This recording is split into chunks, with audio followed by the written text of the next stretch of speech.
We went there just thinking it was just going to be a jolly up. We're going to go to Germany, have a laugh, get a few signed tops, you know what I mean, swap with a few players and then come back. Hi, I'm Ruel Fox and this is my Norwich City story.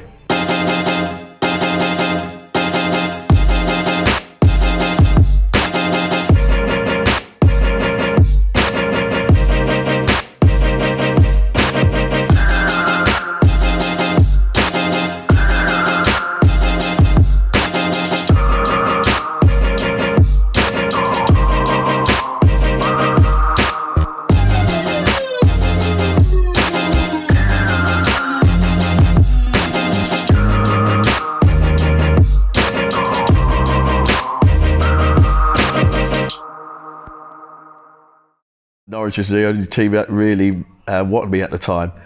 Long and short of it, I was playing for my local team, Whit United in Ipswich. Been playing for them as kids, you know, doing a normal Sunday league, Saturday league football. Had a few trials for the district, didn't get in the district team at Suffolk. I had a friend of mine lived directly across the road from me called Louis Donowa at the time. So I used to be always pestering him every day, come on, get me a trial, get me a trial, get me a trial. In the end, I think he got that sick of me knocking on his door every other day that he decided to take me down for a trial. At the same time, I then got contacted through a manager and the Suffolk FA saying that I had trials at Ipswich. So I had to divide between the two. I went to Ipswich for the first 2 weeks. They seemed interested but didn't want to actually tie me down or say anything. So then I thought, well, why not? I'll go up to Norwich. Went to Norwich and within 2 days they said they wanted to sign me. So the long and short of it is that they paid more interest in and they wanted me more than perhaps Ipswich did at that time. So I decided to sign. I wouldn't say I was an Ipswich Town fan. I mean, I love football. So at the time I was probably more when you look at the tables, you know, you go for your Man United. I was a Man United fan, also a West Bromwich Albion fan. You kind of look at players where in your position. At that time, I think it was Steve Coppell was playing for Manchester United, and then there wasn't many black players around at that time. So I think at the time West Bromwich Albion had a few black players: Laurie Carroll, Cyril Regis, Brendan Batson, Remy Moses, I think was playing. So you kind of play a football over the park, you attach yourself to a player, you know, pretend to be them. So they were the two main teams. West Bromwich Albion and Man United were my favourite teams. It was just loads of fun. I mean, I think I was quite fortunate. I mean, even though it is now, I mean, this is a family club. And a lot of clubs say they're family clubs, but they don't perform the duties what you would think of a family club, i.e. they look after the players, make sure that the families are comfortable with the players being here. Because at that time, I think we used to have quite an influx of Irish players, you know, and players from all over the country coming in. We also used to stay up the road. It's called the Stacey House for digs. So we had digs in them times where you know, Scottish players, you know, Irish players, you know, all sorts of players, all standing in a dig. So it was important that the club made you feel comfortable, and they did. You know, they looked after me. They always made sure, even when I was a schoolboy, we had a coach. Who sadly passed away, Ronnie Brooks. He was like a father figure to me. I didn't grow up with a father, so he was my first contact with a kind of father figure who I could go to and speak to, you know, and if I felt that I was getting a bit homesick, even though it's just down the road, he would make sure, you know, he'd get my brother to come up and see me, or vice versa, my mum would come up, or he'd let me go home for an extra day. So, you know, you remember them things. So it was quite easy for me to settle in because we had a good bunch of players around me. Did Louis Donowa feel an extra responsibility while you were coming through? Yeah. Also, it was great for him because I obviously he taught me how to drive a car and everything like that. So it was good. I mean, it was great for me because when you're going somewhere, don't forget, I think when I started coming up, I was 13 years old. So even to that age, I was a bit naive about it. You know, I was coming out of an environment where I was quite comfortable. We were very multicultural in Ipswich, so coming here, it was slightly different. There weren't a lot of, it wasn't so cultural. So I would say there weren't a lot of black players here. So I used to get a little bit of stick here and there. So it was important to have us, you know, Dale Gordon also was a great influence for me. Dale Gordon and Louis Donowa, you know, they both looked after me while I was growing up. Plus a lot of the senior players. So they made it a lot easier. Gosh, that you can you give me this one? Send this one to me. Yeah. Robert Rosario. Gosh, I look about. I think I probably would have been about 20 years old there. Again, when I hark back about players I used to look after, Robert Rosario, big burly striker, good looking bloke, stunning guy. So whichever way it was, he looked after me on the pitch, and he always looked after me off the pitch. So he was great. I think I was around the same youth setup when he was in that team. That's a good picture. That is Robert Rosario. I think it was Ken Brown gave me a debut. Oh, I love the guy. Get Ken Brown again. Another guy, when I first went there, he was brilliant. He used to take me these offers, have a little bit of banter with me at a young age. So I'm always grateful to people like that. And Ken Brown, he'd always look out for me, always ask me how well I played in the youth team. He'd always, say to me, I'm going to come and watch you this week, make sure you're performing. So we had this kind of, again, a lot of father figure thing where I think we had this bond where he used to come up to me all the time. And, I'd say even when I got to my pro contract, which was quite early for a pro, was 17, straight away he put me into the first team change rooms, where a lot of them stayed. You had your section, you had a youth team's change rooms. So you had your apprentices, you have to go into the door, knock on the door, get their boots, clean their boots. You didn't really have no contact with them. So at 17, he put me into that change room. So again, it was great for me. So he was the one who gave me debut, and I think it was Coventry City, I think it was debut. Don't remember much, I just remember running around. So, it's just, you hear the fans, you're sprinting around, you get a few touches of the ball. But I think it was looking back at it, I think it was a good game for him to give my debut. I think I played against one of the old left backs who used to be here, Greg Downs. So I think he was on his way out. So I think it was ideal. He had someone like me who was young and quite quick running at him. So it was a good debut for me. On one hand, you're excited because my progression was quite quick. I went from Sunday League football here, then went to youth team. And like I said earlier, you usually go through a progression where from 16 to 18 to 21, you go from youth team to reserves. And from the reserves, you might get a fee. I didn't really play hardly any reserve games. I probably played 2 or 3 at 17 and went straight to the first team. So for me, it was a big transition. So it's almost like they were saying to me, yep, you're doing well. We put you ahead of everybody in your youth setup.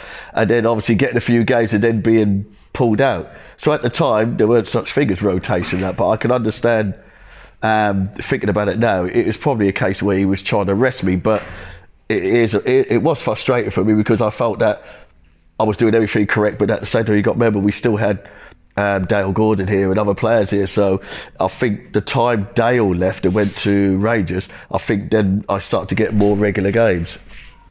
It was probably something that probably say it takes a long time to repeat what we achieved. I mean, because the Premiership just started then as well.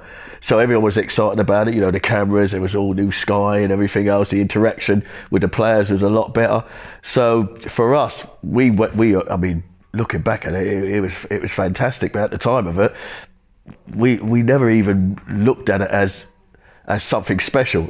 You do now, obviously you retired and all that, but the way we played, the excitement of the league and Sky and everything, it was a brilliant season. With the season before that, we weren't too good. I think it might have combination with Dave Stringer before that. Then it chopped over again. So I think it was a transition. I think the job became to Mike Walker might be a slight accident in a way, because obviously I think reserve, he was keeper coach and a bit of reserve manager. So for him to get pushed into that for the players, it gave us a chance then, because he was quite open with us. So again, it reminded me of Ken Brown, it reminded me of Ronnie Brooks, or my era. We all suddenly had this, no disrespect to any other manager, but he started to bring his reserve players in, so it had that feel of, players having a chance again. So the season was fantastic for us. You were 8 points clear at Christmas. I know, ridiculous, wasn't it? Ridiculous. I mean, people say it's similar to how Leicester were. I get reminded all the time you have when Leicester, and when you look back at it, it was. But at not one time did we. It sounds weird, but we never thought we was going to win.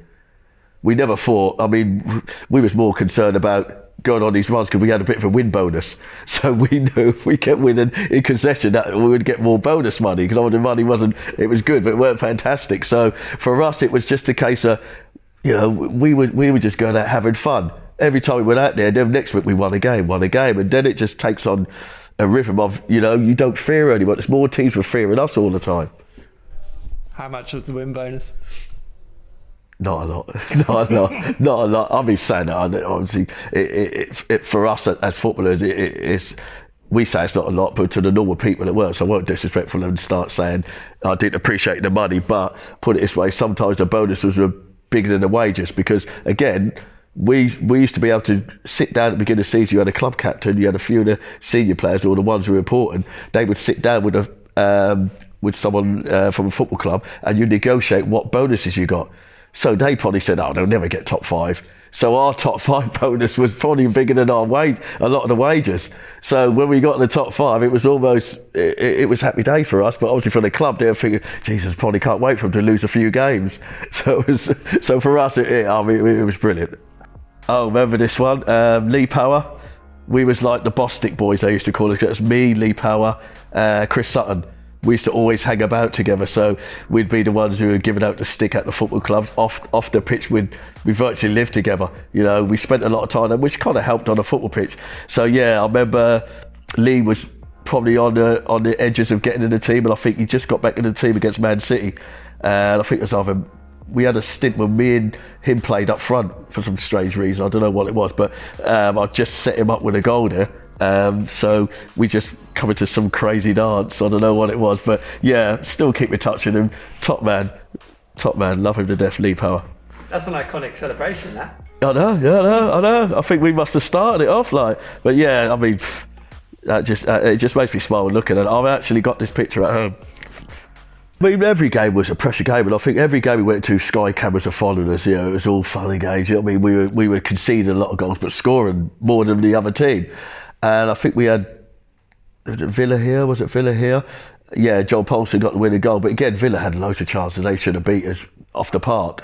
And I think then after that game, was it Old Trafford? Was it here? No, and I think we got a bit of a lesson in football. I think that day. I think they had Kanchelskis, Skiggs, Cantona, Ince. God's sake! I mean, I can remember a few times they were just breaking on us. It was a classic counter attack. And I think we kind of then realised. I don't know if we played them at Old Trafford just before that and only just lost it by a single goal, a return leg. But yeah, I think that's when we kind of thought, you know what, maybe people will stop telling us that we're going to win this league. You know, we realise now. We started to think, well, if we finish second, if we finish third, then, you know, which is ideally where we finish in the end. We watched the game. But again, because, and it sounds weird, we weren't even concerned about it. We wasn't thinking we wanted to finish in Europe. It was a case where we were just so happy of finishing in a high spot. So obviously we watched the game, but we didn't know the ramifications of it, that, you know, if they win, then we weren't even looking at them kind of scenarios. All we were thinking about is, well, you know, we're finishing, you know, in a top 3. That's great for us. That was our main concern. So like you said, qualifying Europe, that was just an added bonus for us. I don't know what's happening there. Norwich City at against Man United. Cantona, there was a little bit of a scuffle. I think Chris Sutton's in that scuffle.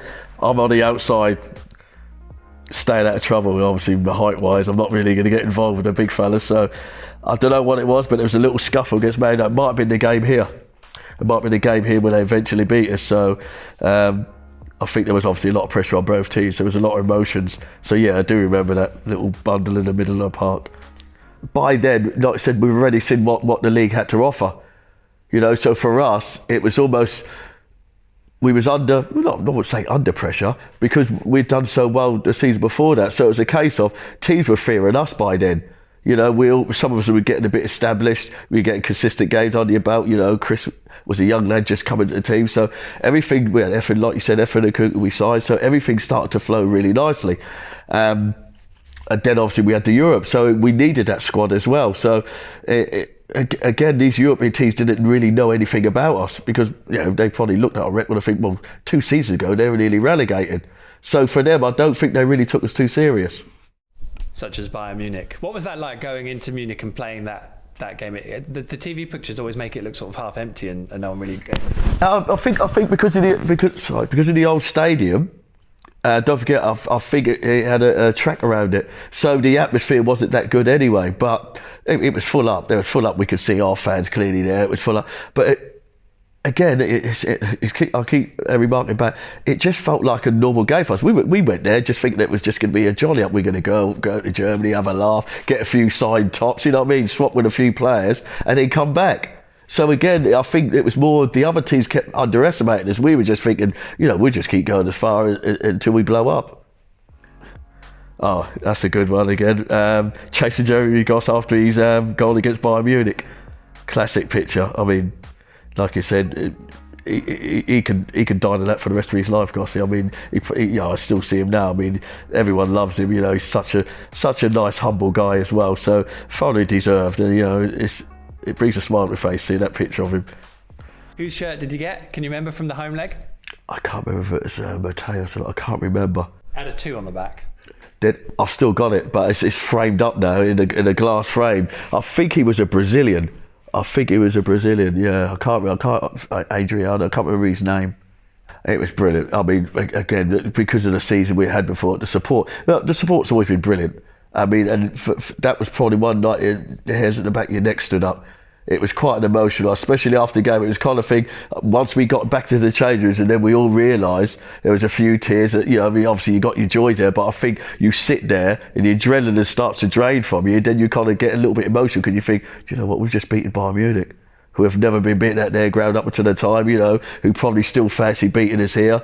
But, and what we're talking about, the world-class players I had there, they're worth more than us on paper by far. Oh, that's the one, Bayern Munich. Yeah, that's the one. We beat him in the second leg at Canaries. Got to swap tops with the right back, and I think my mates were just near the tunnel then, so I was waving to me mates, and all I could see him gesturing to me to give me their top, give me my top to them. So, yeah, I've got that picture again, iconic picture. Happy memories. Jorginho, I think his name was. Yes, Jorginho. Yeah, I knew it was Brazilian. Yeah, Jorginho. Yeah, so I've still got that framed at the moment. It came down. Do you know what it was? Like I told you, it was one of them ones where we were slowly hitting our peak, and I think by the time we got to it, we're now at a different level, and I think we're talking about fitness levels and everything else here. Don't forget, like I said, even though our fitness levels were good compared to, we was always playing the catch up at them times with the European teams because they'd done things differently, they had fitness camps, and that shoe off of that game. I mean, we stuck with them through, I'd say, most of the game, and then it got to around the hour mark, and you could see they were getting fitter and fitter and fitter, and we were just slowly dropping. You look back and now, there's not a lot you could do about it. You know what I mean? It wasn't a case where we weren't trying hard enough. I think it just came down to quality and fitness in the end. All of a sudden, the emphasis was on Norwich City Football Club then, because it was a case of, well, hold on a minute, we've now given you something that you never expected. What's the next steps for the club? Because there's going to be interest from clubs, which is how it ended up being. There's going to be clubs looking at who they think is the high profile players. So it was a case of Norwich City either broke their pay structure, or they went to buy someone which is way above their level, and it coincided with them saying, well, look, we're at our peak. This is where we are. We can't go any higher because we want to keep the structure, which is a brave and a fair point for them to make. I thought it was quite premature, but again, I wasn't there when he was having a conversation with the chairman, because he might have done. I remember I was coming out in the press at the times, and so was quite a few of the senior players, because we knew at the end of the day we had a few senior players there who had probably had 2 or 3 seasons in them. So for me, as I would say I was in the middle, 26. So for me, I was coming to my peak. So I wanted to see the Mark Robbins coming, the Efren Kuklis. I wanted to see a progression and some more quality players coming in, because you got to remember that up at that time, you got your Mark Burrs, Ian Crooks, and all these players. We had Butterworth, Brian Gunn, and Rob Newman. All these players were coming up towards their 30s. So for us, we was looking at the bigger picture, and the club was probably thinking, well, we can't afford to be buying 5, 6, 7 players, which is probably a conversation he had with Mike. So it then ended up with him getting an offer from Everton and trying his luck there. Do you remember when he told you he was leaving? Can you remember what happened? Yeah, it was quite brief. It was quite brief. John Deere was his sister. I think John Deere was the one who came in and told us. He said that Everton had approached him. He's gone up there to speak to him. And that was quite a brief conversation. We looked at, we was in shock. But at the same time, we had Dave Williams there and John Deere, who had a big input for how the club was developing and who got in the team. So it wasn't a case where Mike was running the whole setup. Dave Williams, John Deere had a big input as well, so it wasn't panic station, but it was disappointing. Obviously, straight after, again, I wasn't kicking up any fuss. I was happy where we were. You know what I mean? We had a great setup here. We were a great family. All the players hung out together. Everything. We was quite comfortable. Well, I was as well. So I hadn't heard nothing. I think I was at home one day coming in to train, driving up to come to training, and I got a call off the chairman. And Robert Chase at the time, and he said, just to let you know, we'd like to offer you a new contract. Would you come in? And I thought, well, strange, I just signed one. So I went in, and then all of a sudden the story comes. He said, oh, by the way, we want you to sign a contract, but Newcastle are coming for you.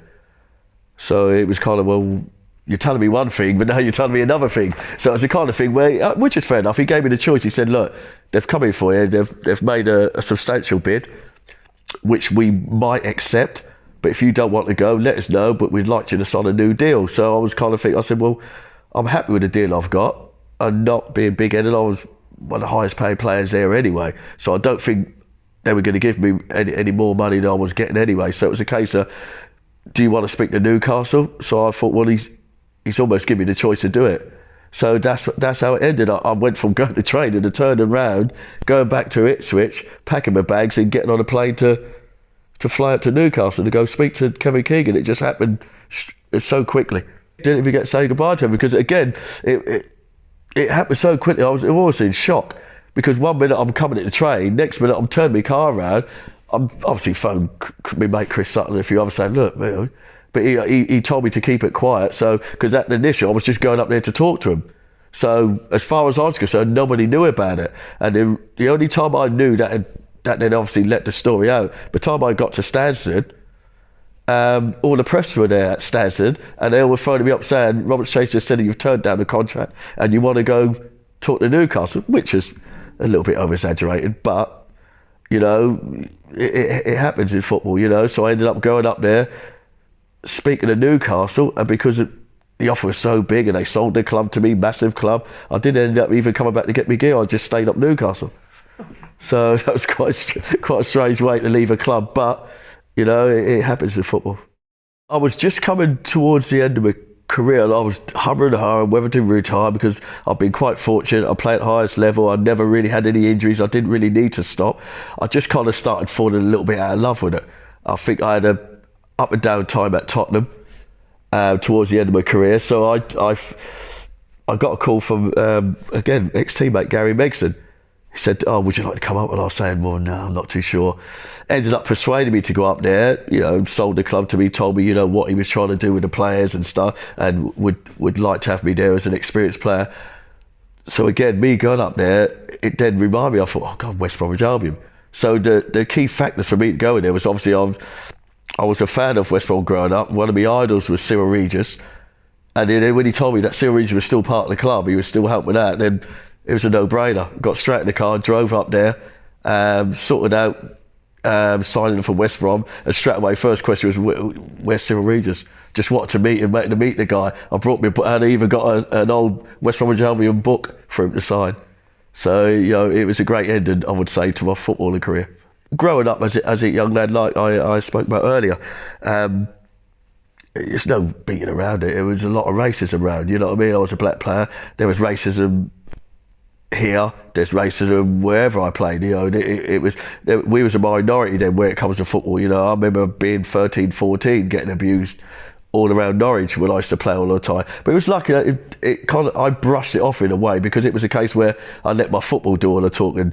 Plus, my brother used to come along and fight everyone on the pitch, which got me in a lot of trouble, got the club in a lot of trouble. But I had people looking after me in a good way. So for me, looking up to someone, everyone's got their idols. So for me, at the time there weren't a lot of black players playing at the high level until I used to then see Cyril Regis, Brendan Batson, Laurie Cunningham, great player Laurie Cunningham, Remy Mose and all that. So you get attracted to it. So I was fortunate enough to have the yellow and green stripe tops as well that I used to wear. So for me, you know what I mean, it was great to meet someone that inspired me to play football, and that's the first thing I told him when I went up to West Bromwich Albion.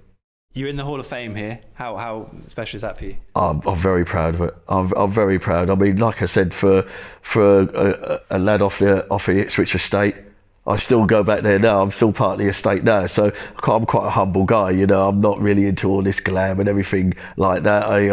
I still got my same friends from school. So for me to be accepted at such a big club like this as in the Hall of Fame, I'm quite proud. It's proud for me. I'll give you an example. This is the only club that I come back to regular and watch football and keep an eye out for them all the time. Like I said, I know I harked at beginning saying I'm a supporter of football, West Brom, Man United. I live in Ipswich, so I watch out for their results, and it's a shame the way they go, but it's just great to be recognised as something that's done quite well, I would say, at a football club. So I'm very honoured and humbled. They tried to get me back a couple of times. I think just when I was leaving, between me going to West Brom, when I left Tottenham, I just thought to myself, it returning back to a club's a big thing. It's a big thing because the players, not just the players, the club, the fans, they remember you as the player you were.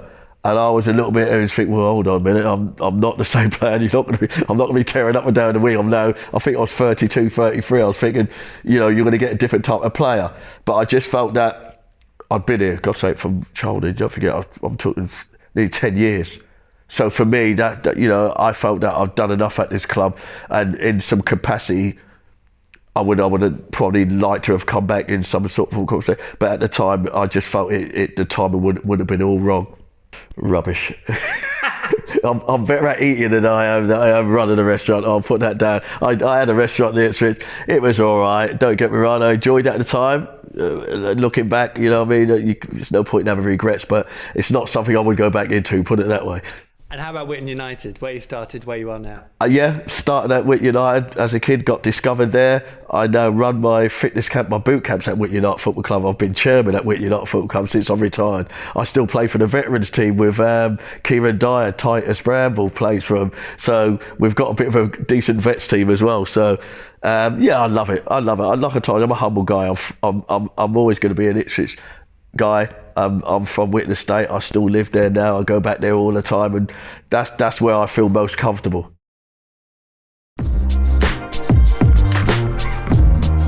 Your Norwich City hero. Oof. I'd have to say, without really thinking too much into it, depends what hero as I looked up to or I played with. All of it. Anyone to do with your time here? My time here, I would say the player would be Ian Crook. I mean, I wouldn't say he wouldn't go down the hero route, but I think with me being a team, he helped me develop as a player, because without his passes, I wouldn't even be after a player. So Ian Crook, I would put down in that hero type category. Tell us something we don't know about your Norwich spell.